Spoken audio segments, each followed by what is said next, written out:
Welcome to Miami Fine Arts School. Thanks, I'm thrilled to be here. Have you? This is a real gift for me to be here. Yeah? Yeah, I've been looking for this for so long. Really? You've been looking for Your it, school haven't is kind of the life that I've lived. Sure, my wish for every student is that they've had the opportunities that have been presented to you as a student body, and I think this is a perfect world for kids. you? Yeah, what do you think are like the positive things of having an art school? As an Aboriginal person, and as a dad, as an educator, my belief, my understanding of life is that you've got to build on the gift God has given you. My saving grace was Green Lantern, Spider-Man, and my favorite was the Guinness Book of World Records. But you, excuse me, there's no excuse. I mean, it started with Junie B. Jones, and then you go through Harry Potter, and now, whoa, I'm reading Ender's Game. And before that, City of Glass, City of Bones, City of Fallen Angels. That's powerful stuff. Hunger Games, Soul. I mean, there's some garbage, but there is so much stuff. It's just you can buy it, because you can buy everything in the States, and it's not true. You can't buy love. And you can't buy reading. It's something that you've got to gift to someone. And so my hope is that I can inspire kids and adults to become readers for all the right reasons. And we can do it. You know all it takes, Charlotte, to become a reader? One book. Just, you can find one book, get hooked on one book, and then the more you read, the better you become. And when I was adults, teachers and parents and governments look at you and they say, here's what your gift is. Build your life around your gift so that you get that kickstart. It went that way for me. I had to build my life around science and mathematics and most normal school things. I wish that people would have looked at me and said, instead of telling me, shut up, which is what I always heard as a kid, David, shut up.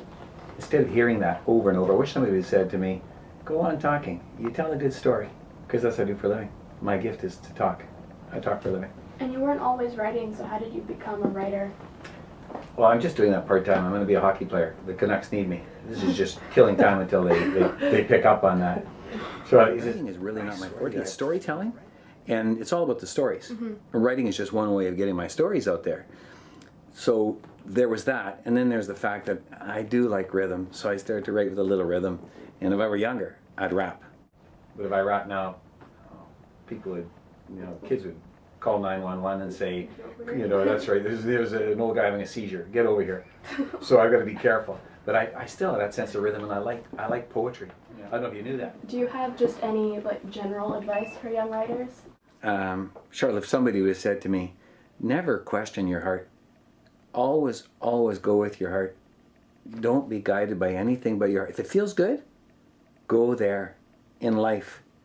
Don't look for easy outs, no. But go with your strengths, always. If it feels right, go there.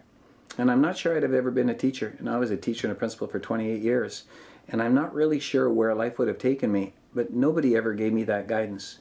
I sensed in my heart that there was something, and what it was something creative. It was something artistic.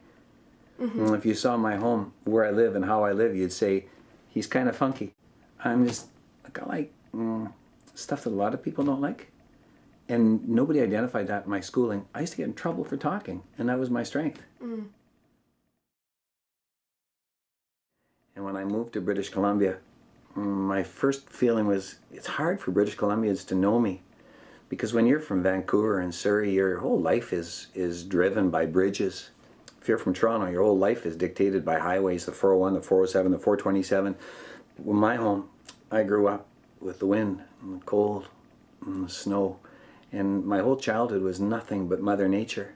And I learned that very quickly. So when I came to BC, I wrote a book called If You're Not From the Prairie. And in it I said, if you're not from the prairie, you don't know the cold. Don't waste my time. Really, Langley, you don't know cold. Do you know what to do to relieve the pain? It's this burning from deep down that drives us insane. Our ears through our fingers right into our toes, because a child who's been cold on the prairie will know. And all of the memories we share when we were old, nothing, but nothing, is more clear to us than hard, bitter cold. You'll never find among us a soul who can say, hey, I've conquered the wind in a cold winter's day. No, if you're not from the prairie, you don't know cold. How could you know cold? You're not from my prairie. You think you know flat? You think Abbotsford is flat? When travelers pass through across my great plain, they all look at my home and they all say the same. It's simple and it's flat. They've not learned to see that particular beauty that's now part of me.